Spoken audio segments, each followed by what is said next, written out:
Do you see the value of that pattern tool? Yes. Why are you hesitating? I know, because like I just think that there's like so many different ways to use the pattern tool. Mm-hmm. Or like I just haven't come across a great way to utilize it yet. You know what I mean? One of the ways I would utilize it, and by the way, it might be a tool that just isn't part of your toolbox, and that's fine, right? Mhm. Yeah, Yeah. right. One of the ways I think I would use it, and I have used it a little bit, is texture. Just like we were Okay. talking about it on last week, when we were talking about last week, and it was sort of getting that barky texture. I might take that barky texture and go, let's try this. Let's say I had, and I'd probably build these up. And by the way, okay, today we should have a pretty short day. And the reason is because there's something I've been wanting to talk about in here for a while, and I've touched on it. This sort of idea of using all these techniques we've had now to sort of create sort of mixed media things. Does that make sense? Mm-hmm.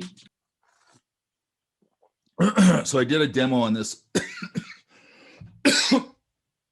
last week in my illustration class, and it was kind of spontaneous, but then I realized it's the same thing I want to talk about here. So I re-edited the video just down to that demo. Does that make sense? Okay. So it's not the whole class, it's just the demo part. And all the techniques that are in this demo I'm going to give you are all things you know, but I just wanted to put it together in a way where it's sort of using traditional media found or created textures, photo textures, maybe, just all sorts of things. Does that make sense? Mm-hmm. Okay. But like this one, let's see. And then there's just two little things that I just realized I forgot in the planet demo, and it's just a little tiny thing. Oh, here it is. Yeah. Okay. So I have this thing.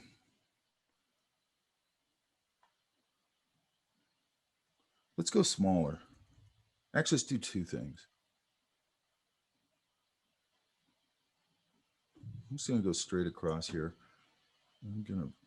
Let's do this. I screwed up. Hang on.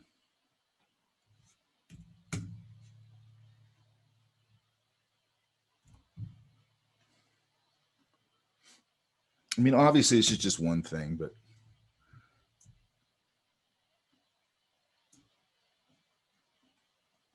And I want to turn off, it is off. Okay. I'm going to turn aligned off because I don't want this perfectly lined up.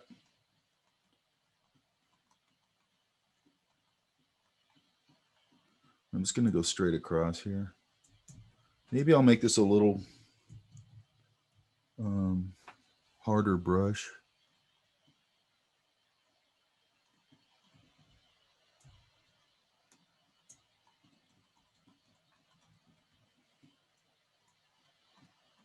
And then I want to go smaller, see if I can do that. Or maybe I'll go bigger and smaller.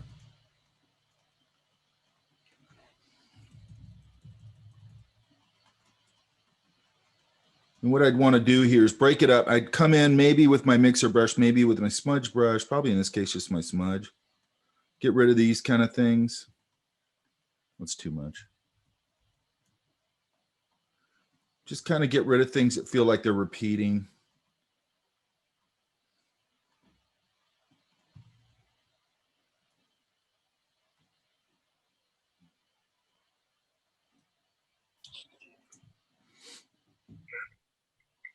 And then I might come in here, depending on what this was, come up here to edit, transform perspective. And I might sort of lay it over the landscape. Then I might come in here with my warp tool and start to warp this and start to give it a little bit of a topographic feel and use that as a starting point for my ground texture. Does that make sense? Yeah. Oops. Irene? Where'd Irene go? does everybody take so long to respond on here? I never understand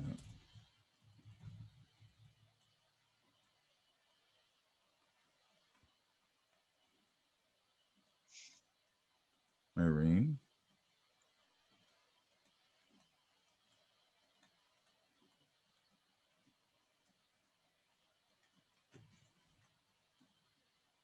Okay, I don't know where she went. I'm going to cut this mountain little thing back here off.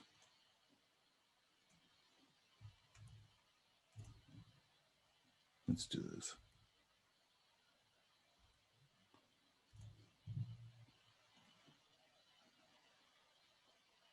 Might make this.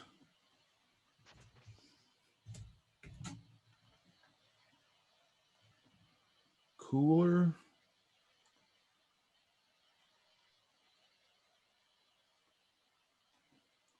Come back in here.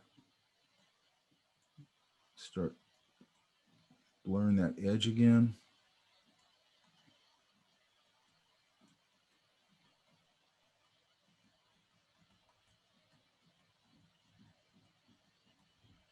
This should be behind it. And I even can start to see that I can start I could start to build this right here and this right here. They're starting to feel a little bit canyony. Does that make sense? Yeah. Mm-hmm. Where'd you go? My internet lagged out. Oh, okay. Taylor, do you have something? No, it makes sense though. So you're seeing how all these like simple things can really start a complex project very simply. Does that make sense? Mm-hmm. Like this one for sure, I could just go in. I mean, I would use this all the time for like environment stuff just to get me started. I always, and I don't care if it's a traditional painting or a digital painting, I always want something to sort of get me quick started. Yeah. Mm-hmm. And then maybe I know that's what I want to talk about on Wednesday. I just realized that. I'm going to take this further on Wednesday. I just realized there's some things I can do with this. It might be kind of interesting.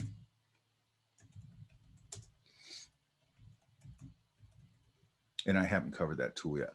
Another thing, just real briefly, there was two things. Okay, so that makes sense, right? Yes. And by the way, I might just take a chunk of this.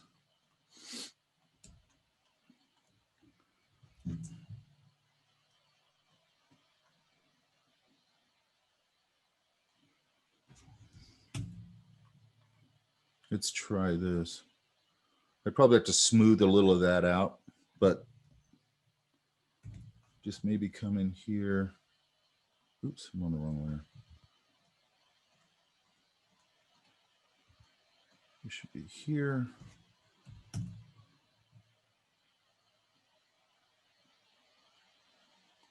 Now I can get a little bit of a sort of a cloud thing back there, or if I smooth them out, it might feel like a little more range of mountains behind, but I kind of like that it's starting to feel like a little bit cloudy. Does that make sense? Mm-hmm. Mm-hmm. So maybe I'd come in here. Let's try this. Well, let's try a couple things. Let's go transform, warp, and see if I can just pull up. Yeah, I can. Some of this stuff. I'm going to soften up a couple of edges here.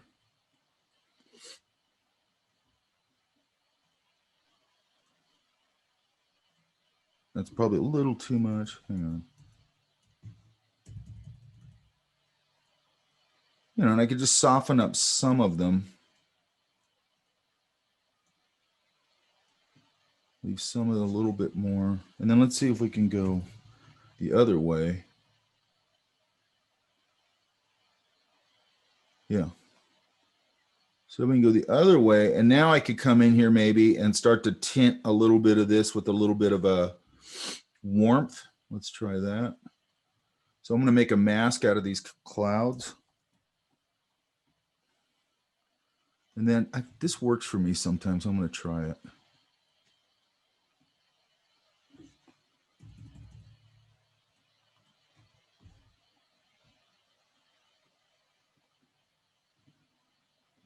me get a soft brush and do this. That's good.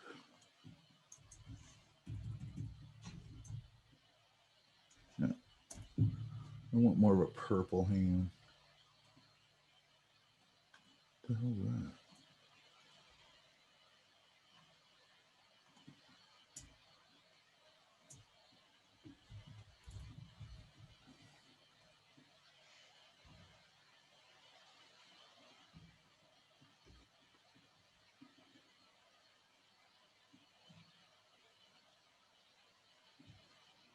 Usually I can use a purple and I'll end up with sort of a, whatever you call an orangey kind of thing.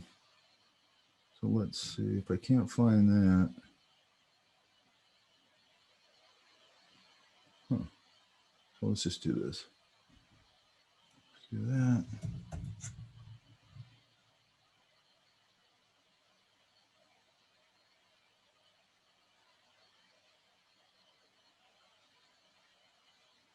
Let me do this then. I don't like any of those colors, so maybe I'll come in here and grab that orange.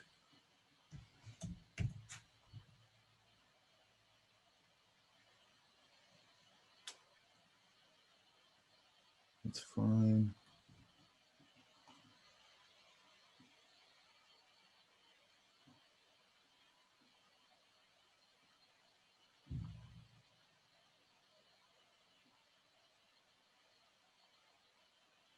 I'm going to try wherever it was. Maybe that. Again, I'm going to soften it a little bit.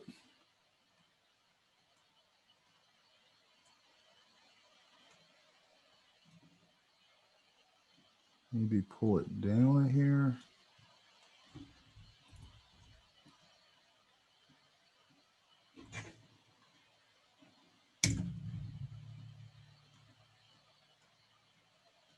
And just tint those clouds towards the horizon. Yeah? Oh, that looks nice. Simple, right? Mhm. And the thing, part of the reason I like this class is, because we're talking about, Photoshop for digital art is this stuff that we're doing here. It's not that dissimilar. If any of you in here are illustrators or entertainment design people or whatever, if I'm starting with paint, I'm kind of doing the same thing. I'm going to block in that whole foreground landscape, probably with just a bunch of washy stuff, and just do kind of the same thing. So all this stuff, again, I probably said this 100 times, but all this stuff is kind of coming out of that traditional thinking. Okay. And they're techniques that are, a lot of times when I was first learning, somebody, if I saw something like this, I was going in and trying to paint every little shape and everything. And it's just not really how it works, and then if I get a little of that going, now I can say, okay, well, I'm starting to get, let's see if I can, I don't know if this will work. Let's try it. So what I'm trying to do here now is go, okay, I've got sort of a warm environment here. So now maybe I can come in here with a regular brush. And again, I could do this with a smudge brush. I could do it with whatever. And I might, let's go. Let's see if we can do this. I want to see if I can push some orange into this.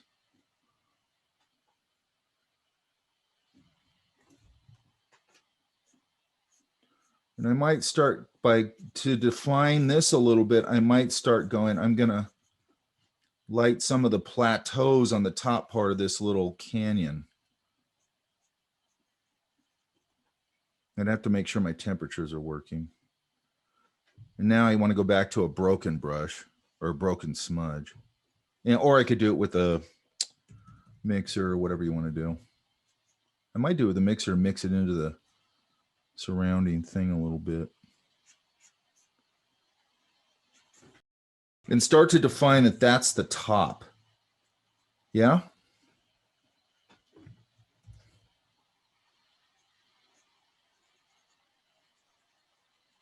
That makes sense, you guys? Mhm.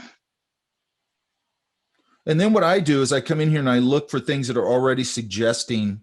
That's a little strong, so I'd probably go back through. It's not integrating enough, so I might go through here.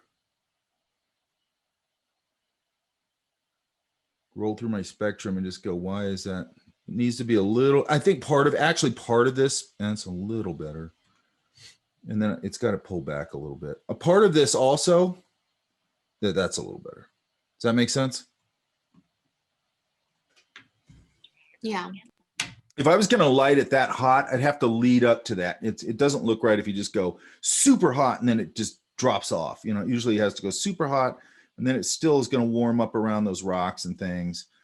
But I mean, we've done nothing and it looks like a canyon, right? Mm-hmm. And then maybe I take this and I reduce it to black and white and then I take it into my 3D tool and I do a 3D environment with it and turn it in perspective, right? Yeah. Which is what the video that I'm going to give you guys today. It's about 38 minutes. It's basically that kind of thing, only it's just, it was coming out of an editorial discussion. And I think that's important also. So that's why I'm going to give you that. I was going to do the demo in here live, but I end up doing it in there. And then we could talk about it on Wednesday. Yeah. Okay. I think it's going to be pretty straightforward for you guys. The main thing I'm trying to get to there is,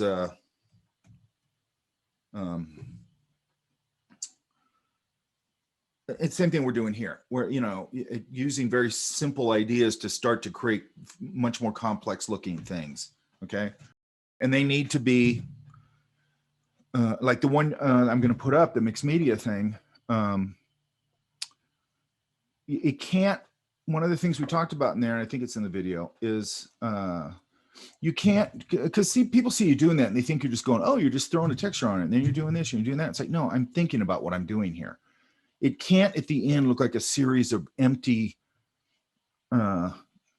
ideas. You have to be controlling the ideas and using them for a purpose. Does that make sense? Like some of the thing, because I just took a painting I had, because I had a scan of it.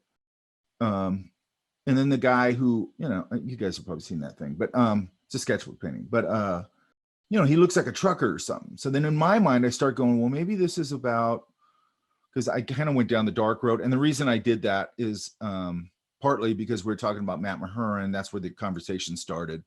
Matt Mahurin does a lot of this mixed media stuff using his own textures, painting, and then pulling in photographic elements and, you know, painting back into it digitally and all that kind of thing.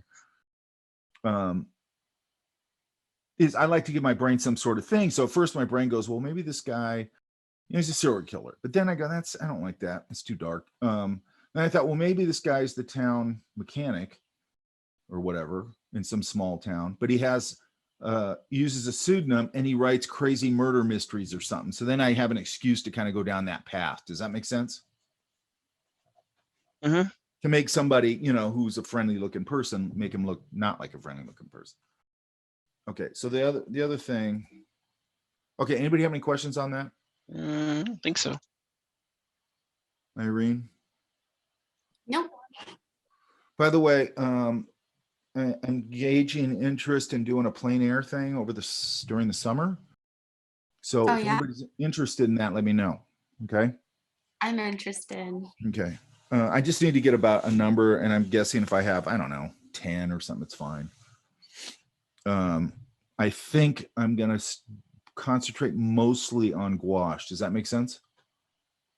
Yeah. Now, if anybody wants to do oil, that's fine. But at first I was going to do like acrylic gouache, watercolor, and I'm like, I can't cover all that fast. But I think gouache, we can cover a lot of ground that also relates to other media very easily. Or if somebody wants to use watercolor, that's fine too. You know, kind of whatever they have. The only problem is that if, you know, if I'm going to kind of demo things, I can't go, okay, here's how you do it in gouache, and here's how you do it in watercolor, and here's how you do it in oil, and here's how you do it in acrylic. I can't do that. Does that make sense? Right. But it seems like most students are pretty cool with gouache. It seems like most of them already have it. And if I'm going to do it, it'll be cheap. And again, I do that to raise money for EASL. So we keep the model free. It'll be cheap. I'll do a few weeks, or maybe, I don't know, 3 or 4 weeks. I don't know. Or maybe 5 weeks. I'm not sure. And I'll try and keep it all local to Fullerton. So, find some spots outside at Fullerton because I want to do it all outside. I don't want to do it online. Does that make sense? Uh-huh. I didn't have a problem, but I have a quick question. Sure. For the pattern tool, what Yeah. kind of texture do you look for when you're looking to like randomize it for your landscape? Just like anything that kind of looks interesting, like the bird you use? Yeah. What I'm looking for is something, well, it depends on what I'm doing. If I'm doing something like this, where I'm just looking for I might make 2 or 3 of them. And I'm looking in the case of what we just did, I'm looking for just sort of textural ideas, right? Okay. Because I might do that. And actually, I probably would do this. I might do this and then, I might have 2 or 3 of them of different textures and start layering them over each other. And part of the reason I like doing that is you get a lot of quote unquote digital painters, and I'd argue that they're not, where they're always using photo textures for this. And I'm not saying that that's terrible. My thing is like, and I mean just pulling in a photo texture straight up. And I think there's a place for that, and I think that's fine. But I also, what bothers me about that is a lot of times the teaching curve is more about constantly pulling from other things that you didn't create. Does that make sense? Yes. Uh-huh. And part of the problem I have with that, I always think that you need, if you really want to be, and again, there's a place for that type of photo texturing. You're on a job, you got to get it done quick. This texture's a random texture, it'll work fine. All that's fine. The problem what I have with it from a teaching perspective is it starts teaching students to not be their own thinkers. And it also starts teaching them not to be creating their own thing. And instead of doing that, they're sort of relying on other stuff. And then what starts to happen is they go, oh, I can find these photo textures. And that starts driving the design thinking. And it's like your reference is not supposed to drive your design thinking. Your sketches and thumbnails and however you get there should be driving it. And then if you need photo reference or whatever, you go and pull photo reference that supports the idea. Does that make sense? Mm-hmm. Because otherwise you're just going to start getting and it's the same thing with like whether you're using photo reference of I don't know, let's say an animal or something, and you created something that looks, it's like a stylized wolf or something, or you're doing something with people, let's say one of those I don't know, concept design things where it's, because they always do this, which I'm sick of. The thing with the warrior guy with the militaristic kind of outfit and the stupid gun and all that. And they go right to photo reference. And then what does it look like? It looks like they're just copying photo reference. Does that make sense? Mm-hmm. When it's like you got to get enough understanding, if you're an illustrator or if you're an entertainment person, you've got to have enough understanding of anatomy, drawing people, animals, anatomy in general, clothing, folds, drapery, all that stuff. And then you can sort of, throw down your sketches, go, okay, I want something like this. I think the pose is like this. And it's very organic. And yeah, you might go grab some photo reference to help you start pushing the design and everything, but you don't want it to just look like, and I see this constantly, where it just looks like you're just copying photos. Right? Mm-hmm. Yeah. I just saw something online. I was going to show you guys. I can't remember what it was now. Yesterday. And that's all it looks like. It just looks like somebody copying a bunch of photos. Like, this doesn't work. There's got to be a balance between your reference supporting your idea and helping you along with it. And you're only taking from the photo reference what you need to support your idea, not always going verbatim and copying. Does that make sense? Mm-hmm. Mm-hmm. And it doesn't matter if it's graphic design, if it's, it doesn't matter. It's the same thing, that might be less of a drawing painting thing. Hang on.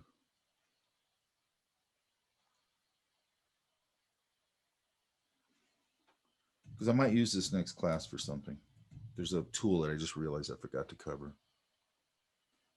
Okay, and another thing I forgot to cover, so let's look at this real quick, which is just real simple. Okay, anybody else with questions on that? So I might do a little bit of mixer brush stuff here. Or what I'm doing, smudge stuff. And then what I'm starting to think about here is taking some of these darks and pulling it down, pulling it down, I could even do it with a mixer brush or a paintbrush and start to get like there's some shadow values on these mountains. Does that make sense? Mm-hmm. Oops. Got to be careful because I'm pulling stuff from the background in. That's not too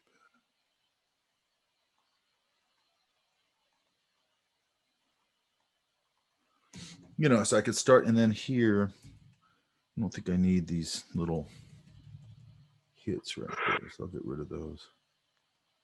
Some of these I'll leave because they feel like they're connected to the mountain and they feel like maybe it's a, you know, a mass or a tree or something.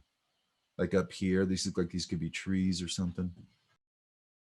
Anyway, so it's just a process of constantly refining.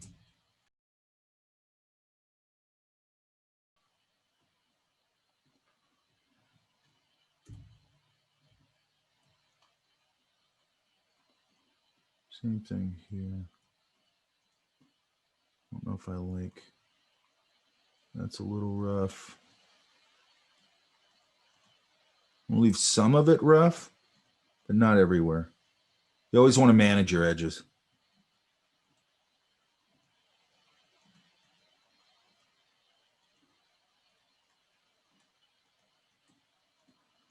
And I might be able to pull some of this down, so on and so forth. Yeah, that's a little better. And then if I'm saying the light's coming from over here back here, then I can start to light it from this direction here. So I can keep these little dark areas and then light it out here, and that'll feel like the edge of a mass on the cliff or whatever. Yeah? Sorry, I always go down these rabbit holes when I do this. It's fun, right? I went out painting yesterday, man. Holy shit, I love going out and painting.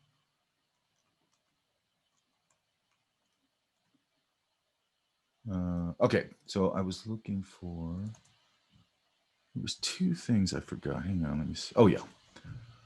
So this is just an old planet demo. One of the things I do, and I base it on where the light is in here, is there's a tool. Where is it? Here it is. Render lens flare. I don't think I talked about this. I'm not sure. And it gives me this, which is kind of a pain in the ass that it doesn't show me. And I'm going to go. Where did it go? Oh, that's why. Let me flatten this just for this purposes of this conversation. And there is a way you can do this on another layer, but you have to trick it. I'll have to remember how to do that if you guys want to know that. But it was pretty easy, actually. So render, lens flare, and there it is. See it right there? Yeah? Mm-hmm. Mm-hmm. And then you got different lens types here. So, you know, usually I go for something like that. And then I can go brightness, knock it down. I like the one that spills off. That one's too much. That's not too bad. I don't like that. Let's try. I don't like that star flare. So let's try this one. You know, and it throws this out here. So for this kind of thing, here's the other thing with this tool. Don't overdo it. It gets real cheeseball if you overdo it.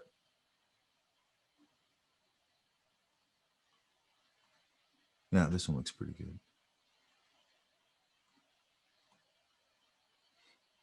Yeah? Yeah. Mm-hmm. And then the other one I think I forgot to talk about, let's go back to this landscape, is here under lens correction. I'm going to flatten this one for now too, just to make it easier. Filter, lens correction. And you have to go, this has some different things built into it, but that's weird. It's giving me that. I'm going to go to custom. And down here, there's other things you can do, vertical perspective, all this stuff. I never use that, but where is it? Vignette. So I can come in here and I can add vignette to it. It's picking up all my old stuff out here. I don't know why it's doing that. But all I got to do is slide this and and it's got a midpoint here. Let's do it this way. Let's use a different image. Maybe I can do it with this.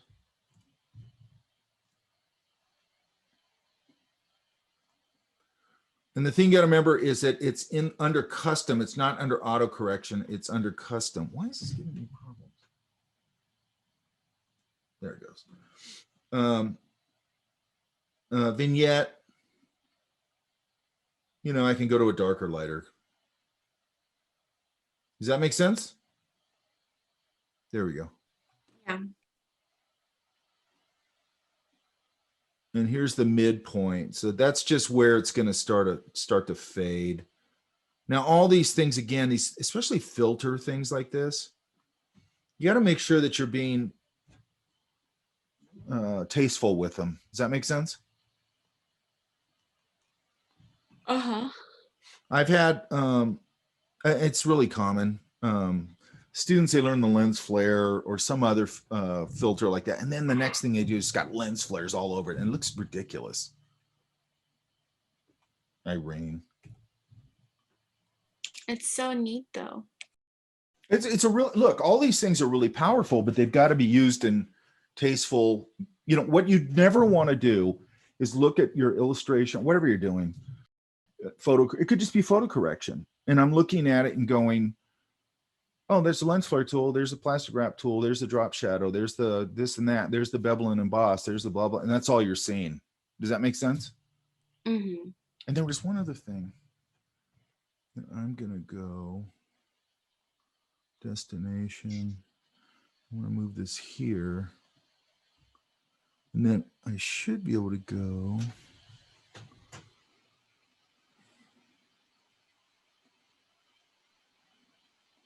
I might have to go find this.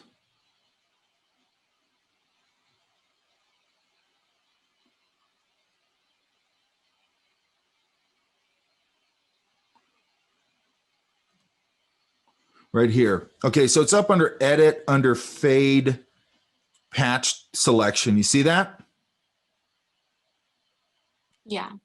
Because if you're doing something, and you can see what it does, right? It's literally opacity. Now, why that's important is if I'm doing, you know, like it could be a face or something,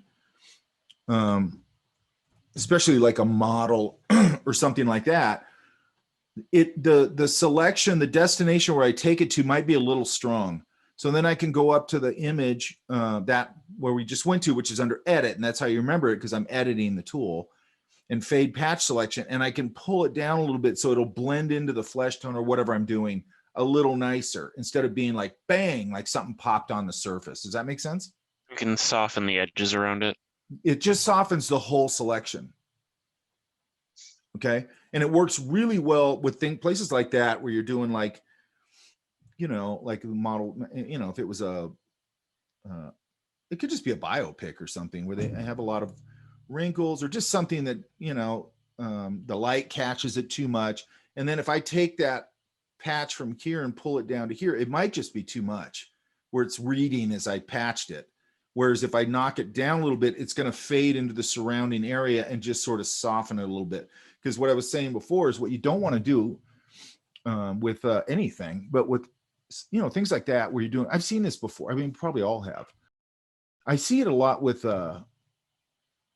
like bad billboards where they're like, call Johnny whatever, you know, some lawyer, you know, accident attorney, and they're just photoshopped to death. Have you guys seen that? Yeah. I don't know if I have. You have. It's not just billboards. You've never seen those like pictures of somebody where they're just clearly super photoshopped to death and everything looks real smooth and airbrushed. Kim Kardashian, every photo. Yeah, but I mean, they do a fairly good job with her. But the only thing I'd say about her or any of that is you're going, I mean, it is photoshopped to death. Absolutely. They do a better job of it. The only thing with that stuff is I look at it and I go, that people just don't look like that. You know what I mean? Mm-hmm. They just don't look like that. And they're probably, I'm sure they are, they're probably reshaping her figure quite a bit. which they do with everybody. And whatever, I don't care. I just don't want to, like, when you see bad Photoshop retouch jobs, it looks worse than just leaving the photo alone. You know, if you're going to do those kind of things, you just want to make the person look, and it's really not even about the person, to be honest with you. It's usually about, it's bad lighting, you know, stuff like that, you know, like I've seen a lot of things where, and it's usually organizations that don't really have I don't know, I guess they don't have a agency or an art department or something like that. And they sort of go, you know, take a picture of somebody with their iPhone or whatever, and they don't realize how bad it looks. And it's not that the person looks bad. It's just that the lighting looks terrible. It's emphasizing a bunch of things on their face that isn't pleasant. You know what I mean? Does that make sense? Yeah. And I can edit, any of you probably can by now. You can edit a pretty bad, I mean, you know, a photo that doesn't look great, but it's not terrible. Isn't that hard to make look a little nicer? Like my ex-girlfriend used to do a lot of that kind of stuff. And she would go a little further with it, where she might just subtly knock down their double chin a little, not too much where it looked ridiculous, but just made them look a little nicer. Does that make sense? Mm-hmm. But again, you don't want everybody looking at it. It's like what they say about movie effects, where they go, if I do my job right, nobody notices that I did this, right? Mm-hmm. There's a lot of movies like that, by the way, that aren't big, whatever they're called, effects movies. They've got a ton of effects in it, but you know, it might be a drama, but you just don't notice it because they're good at it. All right, so what I'm going to do, oh, that makes sense, yeah? Mhm. Yeah. What I'm trying to say is use these things tastefully. Don't go ape shit crazy with it like a lot of people do with the lens flare. And by the way, it's not just these tools. It's also, I had a class, my first gouache class.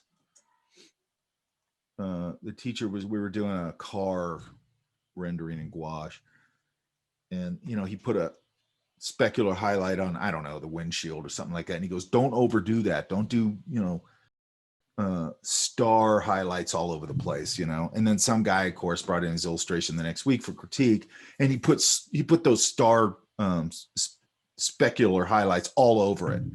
And that teacher would do kind of the same thing I always do. He'd work over your work, and he looked at it and he goes, dude, I even can't fix this. This is a mess. You know what I mean? He's like, I told you not to do this. You know what I mean? Yeah. Yeah. It's okay, Mike. We all know that was you. You don't have to say another guy. No, it wasn't me. I'm just kidding. I mean, I'm sure my stuff was pretty hideous, but I didn't do that. I'm sure my stuff was hideous. But, and you know, all he was saying is he's going, dude, I can't even fix this. Like you put this all over this thing. So I can't, like, you know, if somebody just did a little too much of it, you could go paint it back out and, you know, stuff. But and then also it just didn't make any sense where all the specularity was happening. It was just like, this doesn't make any sense. It looks like, this is before all that, but it looked like like you ever see those cheesy portrait photos that they take at, like, I don't know, I've seen them at like Northgate Market or wherever. They're like standing, when you walk in, they're like, hey, we take photos. And then they put this like specularity filter all over it, where it's all these little stars everywhere. You ever seen that? I love those. You like those? I'm just kidding. And I see it on I guess it's Instagram or something, where they have little filters like that. And I'm like, God, that's so, like, I just don't like that stuff. It looks tacky. Oh, like the Snapchat filters. Oh God, I hate those. And I know I'm being unfun. I get it. People are just having fun. It's just, I don't know. You know, the thing with the ears and all that kind of stuff. That's your favorite, the cat one. Yeah. I see you post it on Facebook all the time. With me with that filter on? Yeah, that's right. That would actually be disturbing. That's so not me. Okay.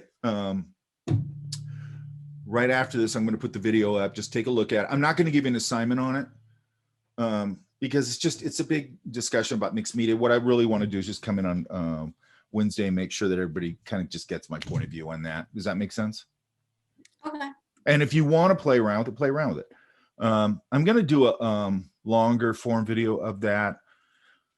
From start to finish, sort of like doing the drawing, painting, and then sort of with the eye of, you know, because now that I did one, I go, I kind of want to design a little painting to sort of play around with this idea of going from digital to traditional. And again, that was really coming out of a discussion around Matt Mahurin, which is at the beginning of the thing. And part of the reason I went sort of that dark way with it also is that Matt Mahurin's, because we're talking about him, and one of the students has a piece in there that's going to, you know, that technique, he wants to try that sort of technique. So that's sort of where that discussion started. And also, did I give you guys all my textures? I don't think so. Okay, I'm going to give you and they're like this. Okay, I want to put this thing up right now. I'll put everything on the announcements. Take a look at it. Again, I'm not going to give you an assignment on. I just want to have a discussion around it on Wednesday. Yeah. Okay. Sounds good. Okay, guys. I'll see you on Wednesday. All right. Bye. Bye. Bye.